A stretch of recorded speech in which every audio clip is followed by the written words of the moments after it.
The modern retail experience of purchasing a physical PC game has transformed into a bizarre exercise in theatrical consumerism, presenting a striking contradiction between historical buying habits and contemporary hardware realities. Walking into an electronics store and pulling a premium-priced plastic case off the shelf triggers an implicit expectation of physical ownership rooted in decades of media history. Yet unsealing that case reveals an unsettling truth. There is no physical medium inside, no magnetic tape and no optical disc. Instead, the consumer is met with a lonely piece of glossy paper featuring a printed alphanumeric license key. This reality makes buying a physical PC game equivalent to purchasing a vehicle completely devoid of an engine, where you gladly hand over premium capital for a decorative shell, while the literal mechanism of utility must be sourced entirely from a separate digital infrastructure. The foundational driver behind this total eviction of physical media is the sheer unmanageable scale of modern software data footprints. Premium PC games routinely demand upwards of 200 gigabytes of storage space to accommodate hyper-dense architectural geometries, uncompressed audio tracks, and ultra-high-definition texture arrays designed for cutting-edge graphics processing units. Attempting to distribute a payload of this magnitude via standard optical media would require an absurd logistical configuration, forcing publishers to pack titles across a dozen high-capacity dual-layer discs. The physical act of reading that data sequentially through a mechanical laser lens would subject the user to hours of agonizingly slow installation friction. This mechanical bottleneck has been rendered entirely obsolete anyway, because the consumer hardware ecosystem systematically evolved to lock out optical components, as case designers entirely stripped 5.25-inch drive bays from modern enclosures to maximize internal airflow, accommodate complex liquid cooling radiators, and prioritize tempered glass aesthetics. This hardware divorce reveals a deeper structural incompatibility between the static nature of physical plastic and the fluid, dynamic architecture of modern software deployment pipelines. When a video game was preserved on a traditional cartridge or master disk in previous decades, the code printed onto that physical medium was absolute, final, and functionally immutable. In the contemporary development ecosystem, however, the concept of a finished software release has been completely dismantled.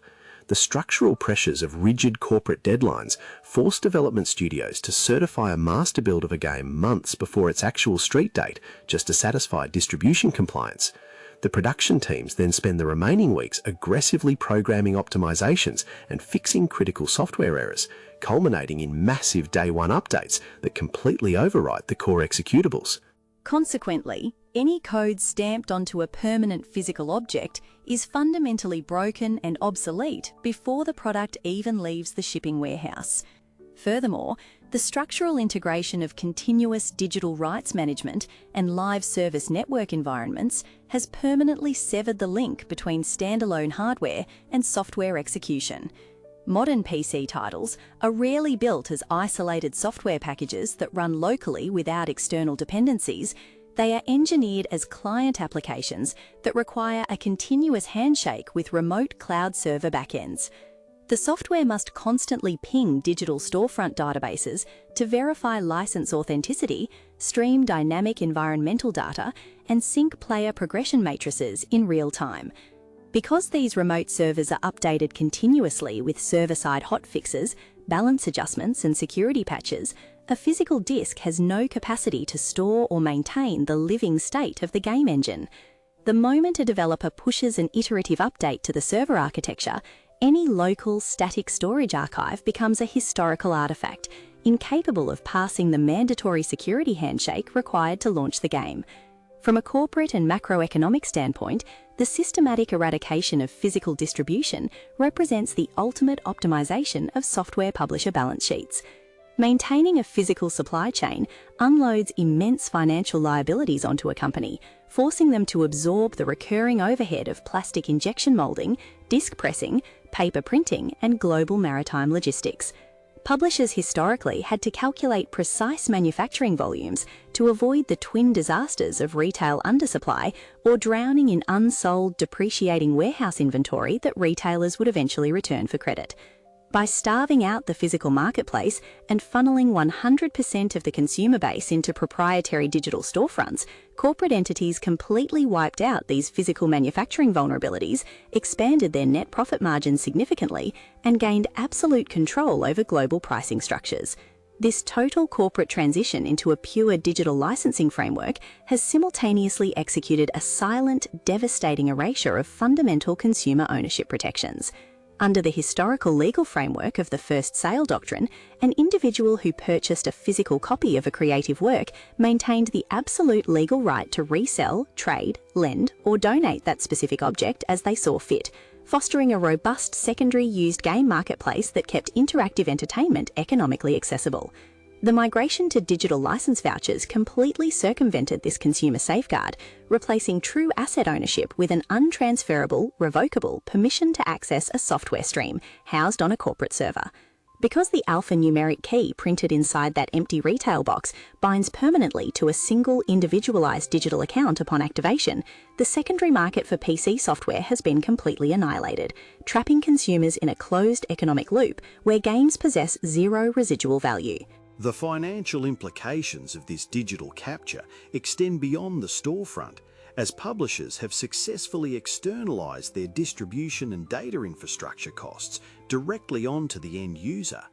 In a traditional distribution model, the platform holder and publisher bore the financial brunt of physically moving data to the consumer's geographic location via trucks, ships, and retail space. In the digital paradigm, the consumer pays a premium for the software, while simultaneously utilizing their own financial capital to fund the industrial infrastructure required to deliver and house the product. The user must absorb the ongoing monthly costs of high-speed fiber optic internet connections and navigate the arbitrary data caps imposed by internet service providers just to pull down massive game files. Additionally, the player must consistently invest in increasingly expensive high-velocity solid-state storage hardware, dedicating valuable bytes of their personal local arrays to host digital files that the publisher no longer has to warehouse.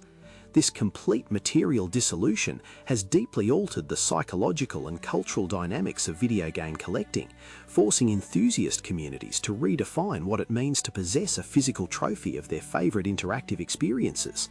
To capitalize on this lingering psychological urge for physical validation, publishers have engineered high-priced collector's editions that lean heavily into alternative physical merchandise while still completely denying the consumer a physical game medium. These premium packages arrive in massive, beautifully designed boxes packed with high-quality resin statues, fabric maps, enamel pins, and steelbook cases explicitly designed to mimic the weight and prestige of media storage. Yet upon opening the pristine metal casing of a modern collector's edition, the user is still confronted with an empty plastic tray and a digital code voucher. The physical object has been completely detached from its utility, transforming from a vessel of interactive media into a pure lifestyle luxury item designed solely for display on a shelf. Ultimately, physical PC media did not meet its demise simply because digital distribution platforms offered superior convenience, or because corporate entities aggressively manipulated the marketplace to optimize their profit margins.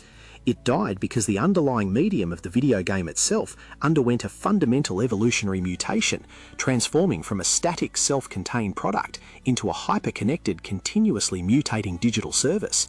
A fluid software ecosystem that requires instantaneous data throughput, constant structural revision, and persistent server-side validation simply cannot coexist with the rigid, unyielding parameters of a permanent physical object.